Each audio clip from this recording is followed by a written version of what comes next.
መንግስት ወይ ግደልን በቃ ማለት እንዲህ ሰችት አድርገህ ህይወታችን እንዲመስቀልቅል አድርገህ ማለት ህይወታችን ለምን አጨርሰንም ወይ ግደሉን በቃ ሲጀመር እየሞትን ነው አብዛኛው ወጣት እየሞተ ነው ወጣት ወንድና ወጣት ሴት የምትገፈቱ ተጠንቀቁ እግዚአብሔር ያያያችሁ ጥያቄ ለዲያስፖራ እንዴት ነው የወጣችሁት ሞጣበት መንገድ እስቲ ደም ከብረም አታገናኙት ግን ሞጣት ፈልጌ ነው ጋዜጠኛ ሳልሳዊት ባይነሳኝ የ4 አመት ልጇን ጥላ በእስር ላይ ነው የምትገኘው አሮብኝ ሽሮ ሜዳየው አልኩኝ ሰርቻ ልጣ ሰላሜን ባልኩኝ ቀን ይለፍ ብዬ ሆዴ በጎመን እየደለለኝ ከሚገለኝ ሰው ይጠብቀኛል ያልኩት ገደለኝ ወላድ እያለቀሰ ነው እሪያለ ነው መቼ ነው ወጣቱ የምታስደውት በመጀመሪያ እኛ ኢትዮጵያውያን የእናንተ የፖለቲካ መለማመጃ አይደለንም አጣችሁን ጨርሳችሁ ተለማምዳችሁ ሲጨርሱ ተመለሳላችሁ ተወዳጁ ኮሜዲያን ምን ያለ ያረጋል በቁጥጥር ስር መዋሉ ተሰማ ምንም እንደማይመጡ ስለ ያው ቢበዛ ያስራል ቢበዛ ቢገድል ነው የተለየ ነገር የለው ረሃብ ይዘንባል በመላ ሀገሪቱ አውርደን አንጎርሰው አይበላም መብራቱ አያ ቤት ቢበላ ቢታኘ ካምፖሉ በማዳበሪያ አርገን ታሽጎ እንደህሉ እናዳርስ ነበር በየማዕከሉ ወግ እንዲል ቀናቸው እሱን እንደበሉ ስጋ በመወደዱ ምክንያት የኢትዮጵያ ቄራዎች ድርጅት ወደ ፕሪቶሪያ በማምራት የጥብስ አቁም ስምምነት ተፈራረመ በኢትዮጵያ መረቅ ያለው ጥብስ የተለመደ ቢሆንም ከቅርብ ጊዜ ወዲህ በተከሰቱ መጠነኛ ችግሮች መንግስት ጥብሱን ህብረተሰብ ደግሞ መረቁ ምን አይነት ዜና ነው የሰጣችሁ ከበራችሁ ያልሞታችሁና ያልታገታችሁ ኢትዮጵያውያን እንደምን ሰንብታችኋል ዜና ተጀምሯል 7ኛው ሀገራዊ ምርጫ ልክ እንደ 6ኛው በሰላም ተጠናቀቀ 8ኛው ምርጫ እስኪደርስ በዳሽሙላ የሚኖረው ህብረተሰብ በነቂስ ወጥቶ ይገለኛል ይጠቅመኛል ያለውን ፓርቲ ሲመርጥሏል አሸናፊው ፓርቲ ከብላክቦርድ ከምርጫ ቦርድ ጋር በመተባበር የምስጋና ፓርቲ ያዘጋጃል ተብሏል ምርጫውን አስመልክቶ አንዳንድ ግለሰቦችን ዜና አነጋግሯቸዋል እንደሚከተለው ይቀርባል አቤት ምርጫ ምርጫማ እንደዚህ ነው መረጥኩ እኮ እኔ አሁን ሞቼ ነበር ይሄው እንደምታይ ነው ተገንጂ አብቅቶ ትዝ ሲለኝ ለካ ምርጫው ነበር ድንግጥ ብዬ ነው ነፍስ የዘራሁት እንዴ ሳልመርጥም አልሞትም እየሮጥኩኝ ሄድኩት ወደ ምርጫ ቦርድ ምርጫ ጣቢያ እየሮጥኩኝ እንደውም እዛ በሽኮላ ስገባ ሰልፍ ላይ ያሉትን ሰዎች ተቀግዶ ገፋፍቻቸው ስገባ እንዴ ፋዘር ተረጋጉ ምንድነው ሊሞቱ ነው እንዴ አሉኝ አሁን ሞት ነው ግን አሁን አልሞትም መርጬ ነው ሞት አልኩኝ ቀጥታ ከሬሳ ሳጥን ቀጥታ ነው ምርጫ ሳጥን ውስጥ ያልኩት እውነቴን ነው ማለት ልሞትልህ እንዴ ይኸውልህ የኔን ድንኳን የተጠቀመው ምርጫ ቦርድ በቃ ከዚህ በላይ ምን ልበልህ እንግዲህ ምን ልበል ከዚህ በላይ ምን ደስ የሚል ነገር አለ እንዴ ለኔ እንባል ይሰጥ የመጣው ነው ድምጽ የሰጠው በቃ እንዴ ኮሮጆን እኮ ገልብጣ እንዴ ብትደፋው እኮ ወረቀት ትንሽ ነው የምታገኘው አብዛኛው እንባ ነው ከዚህ በላይ ምን ደስ የሚል ነገር አለ ከዚህ በላይ አለ እንዴ ሌላ ነገር እንዴ እኔ በጣም ነው ደስ ያለኝ በጣም እውነቴን ነው ማለት ይኸው ያለፈው አምፖል ነው አምፖል መርጫለሁ ያው መብራት ነው አሁንም ያው ስንዴ ነው የመረጥኩት ያው ምግብ ነው እንግዲህ መብራትና ምግብ ነው የመረጥኩት ማለት ነው ከዚህ ምን ትማራላችሁ መሰላችሁ የሰው ልጅ ሁሉ ጊዜ መምረጥ ያለበት ቤቱ የማያገኘውን ነገር ነው በተያዘ እጅ የሌለው ግለሰብ ምርጫውን በጥርሱ እንደመረጠ ተሰምቷል ድምጽ በጥርስ የሰጠው ወጣት አድናቆት ያገኘ ሲሆን እሱ ካርዱን ሲነክስ ፓርቲው ደግሞ ህዝቡን እንደሚነክስ ትልቅ ማሳያ ነው ሲኦል መግባታቸውን እርግጠኛ የሆኑ ግለሰቦች የግል ገነት መገንባት ጀመሩ ግንባታው እንደተጠናቀቀ ለሁሉም ኃጢያተኞች ክፍት እንደሚሆን የሚጠበቀው ሰው ሰራሽ ገነት በውስጡ የእንባ ፏፏቴና የዋይ ፕሮጀክትን አካቷል ተብሏል ግንባታውን ለመጨረስ 666 ቀናት የሚፈጅ ሲሆን የመጨረሻው ዘመን ሳይደርስ ሊጨርሱን እየሰሩ ነው ውሽንፍር ገርፎታል በእጅ ያዙት ስንዴ እህሉ እንደነሱ ፍሬ የለውም እንዴ ደመና ወሮታል የሰማዩ ሰፈር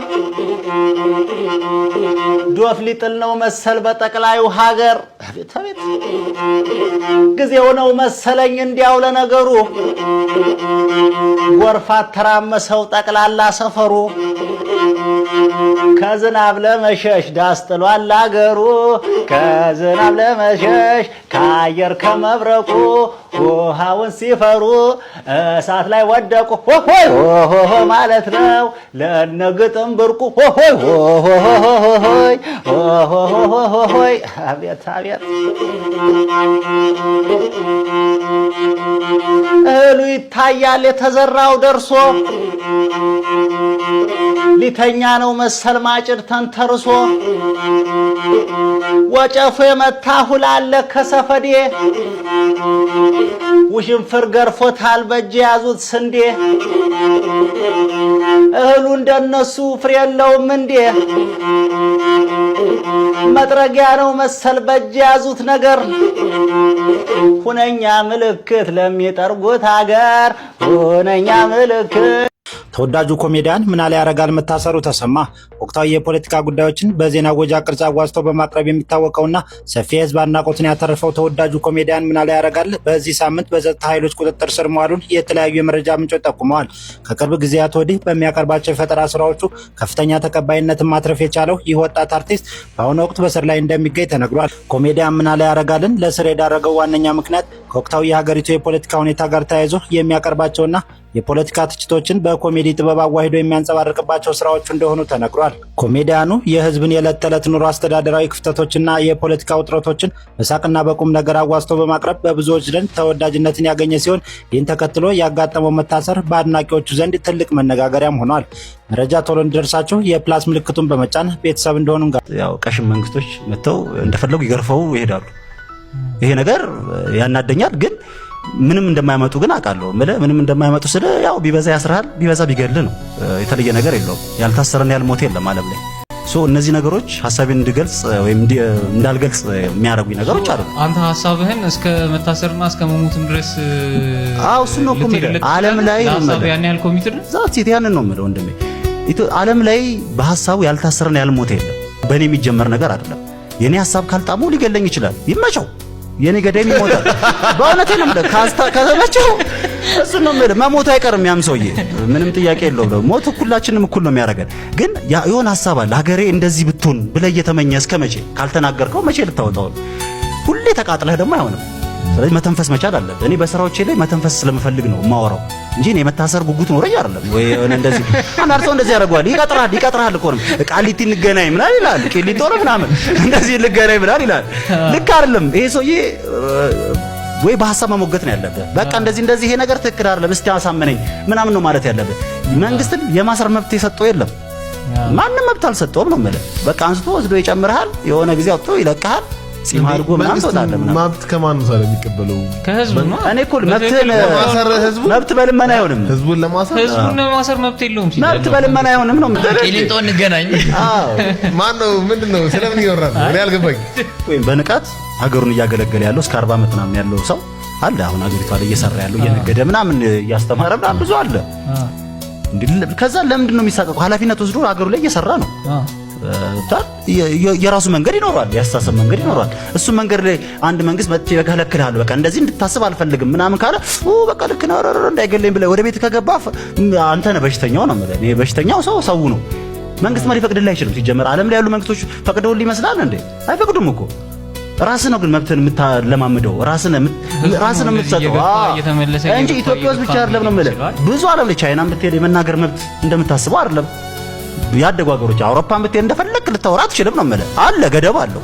እዚህም ሀገር ይብሳል ነው። እዚህ ሀገር በጣም ልትባል ትችላለህ ነው እንጂ የሚፈቀር ነገር አይደለም። እና መብት ደግሞ በልመና አረ እንደው መብቴን ምናምን የምትለው ነገር አይደለም። በቃ ትናገራለህ፣ መናገር ካለብህ ትናገራለህ። ለተናገርከው ነገር ኃላፊነቱን ትወስዳለህ። አይ እኔ ንግግር አልተመቸኝም ቂሊንጦ ጨምራለሁ ካለ ወስዶ ይጨምርህ። እኔ እሱን ነው የማስበው። አዋሽ 40 ቢሆን ወስዶ ይጨምርህ። ምንም የተለየ ነገር የለውም ነው የምልህ። እኔ እሱ ነው። ሞትም ከሆነ ትሞታለህ። ብዙ የሞት ሰዎች አናውቅም እንዴ? ባስተሳሰባቸው ብዙ አሉ እኮ ዓለም ላይ። እኔ ማለት ነው በጣም ሀገሯን በጣም በፍቅር ከምትወድ ሴት አንዷ እኔ ነኝ። ማት ሰው ሊሰደድ አይገባም የምል ሴት ብኖር እኔ ነኝ። ሰው መሰደድ አለበት እዚች ሀገር ላይ ሊኖር አይገባም የምል ሴት ደግሞ አሁን ላይ እኔ ነኝ። መንግስት ወይ ግደልን በቃ ማለት በቃ እንዲሰችት አድርገህ ህይወታችን እንዲመስቀልቅልቅል አድርገህ ማለት ነው። ህይወታችን ለምን አጨርሰንም? በቃ አንዴ መተህ በመሳሪያ ሁላችንንም እንዲህ በቃ የለም በቃ መከራችን አብዝተን መከራችን ከምታበዛው ለምን አገለንም? ለምን ምን አይነት ህይወት ነው እያኖርከን ያለው? ግን ምን አይነት መንግስት ነው የመጣው? ምን አይነት ህግ ነው ያለው? ምን አይነት በቃ ምን አይነት እንዴ ሰርተን መብላት እንኳን አልቻለም ነው ወይ? ሆን ብላችሁ ነው? ሆን ብላችሁ እኛ ከሲስተም አስወጣችሁ የት እንሂድ? ሁለት ሀገር የለንም፣ መደበቂያ ሀገር የለንም። እኔ አሁን ከተማ ልጅ መሄጃ የለኝም እንዴ። ዛሬ ወረዳ ምናምን ብለው ወረቀት ሰጡኝ። ሰጥተው ነው ሄዱ፣ ስራ ሰጥተው ሄዱ። ያን ወረቀት እኔ አላውቀውም፣ አካባቢውን ብዙ አልዞርም፣ ሰፈሩን አላውቀውም። ወረዳው ለካ ሌላ ቦታ ነው። ሰዓት ረፈደብኝ፣ ብቻ ወረዳው ጋር ደርሻለሁ። እኔ በዚህ 2 አመት ውስጥ 5-4 ንግድ ቤት ነው የዘጋሁት። በዚህ 2-3 አመት ውስጥ ማለት ነው ቃቅቶኝ ማለት ነው። አሁን ደግሞ እዚህ ርቼ እንግዲህ መሀል አስፋልት ላይ ነው የኔ መጠጥ ቤት ያለው፣ አስፋልት ዳር ላይ ነው። ድምፅ ብክለት ብለው ቤቱ እንዲታሸግ ወስነናል አሉ እና የኛ መጠጥ ቤት ያለው አስፋልት ዳር ላይ ነው። አስፋልት ዳር ላይ ድምፅ ብክለት መተን ቼክ አድርገን ቤቱ እንዲዘጋ ወስነናል አለች። እኔ ጋር መኖሪያ ቤቶች ምናምን የሉም። እኔ ያለሁበት አስፋልት ዳር ላይ ነኝ ያለሁት። ይወስኑ፣ ችግር የለውም። የሚገርመው ግን አሁን ያለኝ ስፒከሮቹ ተቃጥለው ሪዘርቭ ስፒከር ላሰራ የሰጠሁበት ቤት ሪዘርቭ ብሎ የሰጠኝ ስፒከሮቹ ተሰርቶ እስኪ ይወጡልኝ ሪዘርቭ ብሎ የሰጠኝ ስፒከር ነው ያለው። ማለት በኖርማል ስፒከር ነው እየሰራ ነው ያለነው። ሁለት ደግሞ ይሄን ያክል ጩኸት ያለው ቤት አለ። በቃ ሳይለንት ቤት ነው የኔ ቤት ማለት እና ቤቱን እንዲዘጋ ወስነናል እና አለች። እንዲታሸግ በ12 ሰዓት ታሽጎ 3 ወር ምናምን አለች። እኔ ጃኒ ሌላ ኢትዮጵያ ያለው ሌላ ሀገር ሄጄ ሰድጄ እየኖርኩ ይመስለኛል አንዳንዴ። በዚህ ሰዓት ስራ የሚባል ምንም ነገር ነው የሌለው። የተሰራው ከሰራተኛ አስቤዛ አልፈቅ። አረ ግደሉን በቃ። እኔ በልጅነቴ ብዙ ንብረት ያፈራው የነበርኩ ሴት ነኝ። ግን ብዙ ነገር በቃ በመንግስት ነገር ነው ሁሉ ነገር ብልሽት ያለብኝ ማለት ነው። አንዴ በግብር አንዴ በምን ማለት ነው። አረ በቃችሁ፣ አረ በቃ እንደው በአንድ ቀን ብር ተብሎ የሚኬድበት ሀገር ካለ እባካችሁ ከዚህ ሀገር አውጡ። እሺ ድምፅ ተበከለ። እሺ በቃ ድምፅ ኦቨር ድምፅ መጥቷል እና አካባቢውን በጥብጧል። እሺ እኔ እኮ ላውቀው ይገባል። ተጠርቼ ይኸው እንደዚህ ሊሚት ሊኖር ይገባ ነበር። ከዚህ ሊሚት አልፈሻል እና ጄሪ ተብሎ ሊነገረኝ ይገባል። እቺ ሴትዮ አላውቃትም። እኔ በር ሲዘጋ ሙዚቃ ወደ ውጭ እንደማይወጣ እኔ በደንብ አውቃለሁ። ለክቻለሁ። እሷ ስላለች ብቻ የሚጸድቅ ገል እንዴ? እሷ ስላለች ብቻ የሚዘጋ ቤት አለ እንዴ? እሷ ልጅ እኔ ግብር የምትከፍለው እኔ ላምንበት ይገባል እኮ። ላለችው ነገር በቂ ምክንያት እኔ ማመን አለብኝ። እንዴት ምንም አትልም ማውራት አንችልም። እኔም ቤቴን ነው የምላችሁ። ዛሬ መጣችሁ ወስዳችሁ እኔ 1000 ዓመት ብታዝሩኝ ነው የምላችሁ። እኔ በቃ አርፋለሁ ነው ግን እገላገላለሁ። እርፍ ነው የምለው በቃ ምንም አላስብም። ያሉብኝም ጭንቆች አይጠይቁኝም፣ አይፈልጉኝም። ሁሉም ነገር ሰላም ነው የምሆነው። ምን አይነት ኢትዮጵያ ነች እቺ? እኔም የትኛዋ ነች እቺኛዋ ኢትዮጵያ? የትኛዋ ነች? እኔ አለቅ ይሄን ቪዲዮ አታሳልፉ፣ ለሁሉም ወጣት አድርሱለት ማለት ነው። ማለት ይሄ ጭንቀት እኔ ጋር ብቻ እንዳልሆነ አውቃለሁ፣ ሁሉም ጋር አለ።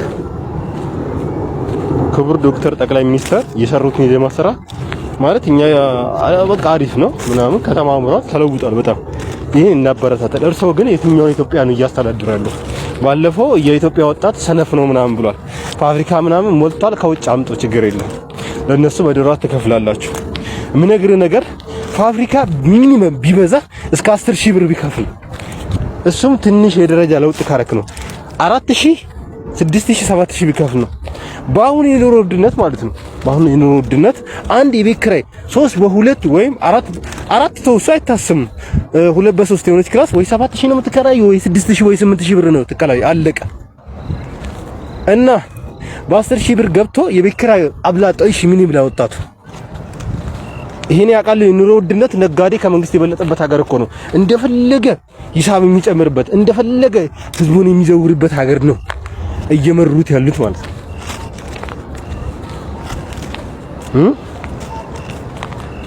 የትኛውን ሀገር ወይ ግደሉን በቃ ምን ሲጀመር እየሞትን ነው። አብዛኛው ወጣት እየሞተ ነው። እምነግሮት ነገር ማለት ነው። በየቤቱ እኮ ስንት ራቡን የሚውል በራብ ምክንያት የተሰቃየ በራብ ምክንያት የሞተ ስንት ወጣት አለ። ለራሱ በቃ አልተረፈም። ለራሱ ስለ ቤተሰቡ እየተጨነቀ ስንቱ ወጣቱ ራሱን አጥቷል ነው የምሎት። መሮኝ ነው ዛሬ ማወራው ማለት ነው። መሮኝ የኢትዮጵያ ገንዘብ እየሞተ ነው። በየጊዜው የኑሮ ውድነት በጣም እየጨመረ ነው አለ። እንግዲኛ ስራ አጥተናውን ሰነፍ ሆናል አይደለ? ቤት አካባቢዎችን አትቆጣጠሩም። ፖሊስ የምነግራችሁ ነገር የሆነ አለ ህግ አወጡ። የሆነ ይሄን ያህል ድረስ ቤት ክራይ መጨመር አይቻልም። ያ አንድ ወጣት በሱ ተስማማና ይሄ ህግ ምናምን ህግ ፖሊስ ጣባ ሄደ። የምነግርህ ነገር ማለት ነው። ፖሊስ ጣባ ሄደ አከራዮችን ይዞ ማለት ነው። ግን የታሰረው አከራይ አይደለም። አከራይ ብር ስላለው በቃ ከፈለና ያኛው ወስዷቸው ሄደ። ተከራዩ ነው የታሰረው። የምነግርህ ነገር ብራዘር እቺን ኢትዮጵያ ነው እያስተዳደሩ ያሉት ማለት ነው። ወጣቱ ተስፋ የቆረጠባት ወጣቱ ኢትዮጵያ ውስጥ መኖር የማይፈልግባት የኑሮ ውድነት ወጣቱን ያሰቃየባት በመኖርና አለመኖር መካከል ያለ በየመንገዱ ብቻውን እያወራ የሚሄድ በስነ ልቦና በፊዚካሊቲ በሁሉም ነገር የሞተ ወጣት ያለባት ኢትዮጵያን በእርሶ ምክንያት ስራ አጣሉ። ለምን ሄዳችሁ ጋዴና አትቆጣጠሩ? ለምን ሄዳችሁ የቤት ማካሪቱ ሰዎች አትቆጣጠሩ? ባቃሉ ይናንተ እዛ የሚሰሩ ሰዎች አለቀ የሚይዙን እኛ የኑሮ ውድነት የተጫነበት ነው። ከተናገርን እንሞታለን። ነገሩ አሁንም እየገደላችሁ ነው። ችግር የለም ሞተናል። በመሳሪያ ባይሆን በኑሮ ውድነት እኮ አልቀረም። ማን ነው ስለ ቤተሰብ የሚያስበው? የትኛው ወጣት ነው ቤተሰብን ለመሰረት የሚያስበው? የለም አንድም ወጣት በዚህ ጊዜ ቤተሰብ ሊመስርት ካል የወደፊት ነገር ያሳስበዋል። የኛ ኢትዮጵያ አሁን እንደዚህ ናት። ለወጣት ማትመች ወጣት ሞት የምታስመኝ እቺ ናት። እኔ ያጋርፋል ነጋዴ መንግስት የሆነባት ሰርተም ማተለወጥባት የምትሰራው ነገር ከትንሽ ነገር ከቤት ኪራይ የማልፍባት እቺ ናት እኛ ኢትዮጵያ። አድርስላቸው ለሁሉም። እኛ ወጣቶች ወዴት እንደምንገባ ያጣንበት መግቢያ ወጪ ያጣንበት ከተናገርን የምናልቅባት ይንለቅ ችግር የለም። አሁን ማለት ነው ኖርማል አናም እየሞትን ነው እኮ ምን እንሮ ቤተሰብ መሰረት ካልቻልክ ቤተሰብ መርዳት ካልቻልክ በየጊዜው ነጋዴ መንግስት የሆነበት ሀገር እስቲ እርሶ ነጋዴን እንቆጣጠሩልንና ኑሯችሁን ያመቻቹልን። የኢትዮጵያ ወጣት ስራ ሰነፍ ነው ምናምን ከሚሉ የእርሶን ፋብሪካ ሰርተን የቤት ኪራይ እንኳን መከፈል አንችልም ልንገሩትና ማለት ነው። ማንም ጋር አይደርስም ግን ችግር የለም። ሮድሎኝ ከተናገርኩ ከተወጣው ችግር የለም። ጋዜጠኛ ሳልሳዊት ባይነሳኝ የ4 ዓመት ልጇን ጥላ በእስር ላይ ነው የምትገኘው። ፍትህ ለእህታችን። ለእስር ምክንያት የሆናት ደግሞ በአርሲ ኦርቶዶክስ ክርስቲያኖች ላይ በደረሰ ጭፍጨፋ፣ ግድያ ምክንያት ፍትህ በመጠየቋ በነ መምህር ዘላለም ታዬ ክስ ውስጥ ተከሳለች። አሁንም ፍትህ ለእህታችን። ገዳዩ ጨፍጫፊው እያለ ፍትህ ጠያቂው እየታሰረ እስከ መቼ ነው? አንድ ፌስ እንዴት ነው የወጣችሁት? ማለት ወደ ውጭ የወጣችሁበት መንገድ እስቲ መንገዱን ጠቁሙ። እንግልት ምናምን ያልበዛበት ግን በቃ በህጋዊ የምንወጣበት መንገድ እስቲ ጠቁሙ። ከምንም አታገናኙት ግን መውጣት ፈልጌ ነው። እንዴት ነው ከሀገር የወጣችሁት? ማለት እስቲ ዝም ያለ ኑሮ የኖራችሁት እንዴት ነው? ያው ቢል አይ ነው ቢል ምናምን እንደሚያሳድ ኑሮ በሀገር እንደምናፍቅ እሱን እርሱት። አሁን ከረንትሊ የተሰማኝ ነገር ምንድነው ታውቃላችሁ? እንዴት ነው የወጣችሁት? እስቲ መንገዱን ንገሩ በማርያም ወላድ እያለቀሰ ነው፣ እሪ እያለ ነው። መቼ ነው ወጣቱ የምታስደጉት? ወጣቱ ተምሮ ተመራምሮ ዲግሪ ማስትሬት ቢኤች ይዞ አዋራ እያወለለ የጫት ተገዥ የሱስ ተገዥ ሆኖ ለእናት አባቱ ከእናት አባቱ ቤት ወልዶ እዚሁ አርጅቶ ለሀገሩ ሳያኮራ ለሀገሩ ሳይጥቅም ያለው ወጣት ምን አስባችሁለታል? እንደ ጫት አይደለም እንደ ቅርጫት ጋዝ እየተከፋፈለ ያለቀው ወጣት ዛሬም በየሸለቆ በየወንዙ በየገደሉ በየመቃብር ቤቱ በየጣሻው እየተወረወረ የሚጣለው ወጣት ብዛቱን ህዝብ ይቁጠር። ኢትዮጵያን በማዋረድ ኢትዮጵያን በመዝረፍ ኢትዮጵያን በመከፋፈል ኢትዮጵያን በማደህየት ከዚህ በላይ መዋረድ አለ እንዴ? G7 እንኳን ተከለከለ ነው። ድህነትን አስመልክቶ ድህነትን የሚፈጥረው ምንድነው? ጦርነት። ሁለቱ ክልል ላይ የተካሄደው ጦርነት ኢትዮጵያን ምን ያህል ዳ እንዳረጋት ታውቃላችሁ? በጀቷን ከእንደገና የመግዛት አቅማችን ማጣት፣ ኑሮ ውድነትን ምን ያህል እንደጨመረ ጦርነት ኑሮ ውድነትን በጣም ያቀጣጥለዋል። ግን በልበ ሙሉነት በድፍረት ደደብ ሰው ደፋር ነው የሚያወራው። በለጸግ ተደመር ስንቱ ተቀንሶ ስንቱ ተከፋፍለናል እኮ የመከፋፈል ዘመን ይሆነብን። ተደመርን ደግሞ አራተኛ መጽሐፍ ይጽፋል ደደብ። አንድ ሴንቴንስ መጻፍ አትችልም አንተ። አንድ ሴንቴንስ በእውነት ሰውዬ እየቀለደብን እኮ ነው።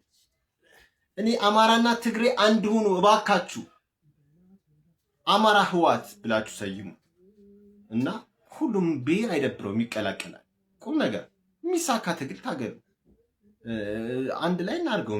ሁሉንም ብሔር ያቀላቀለ ስራ እንስራ።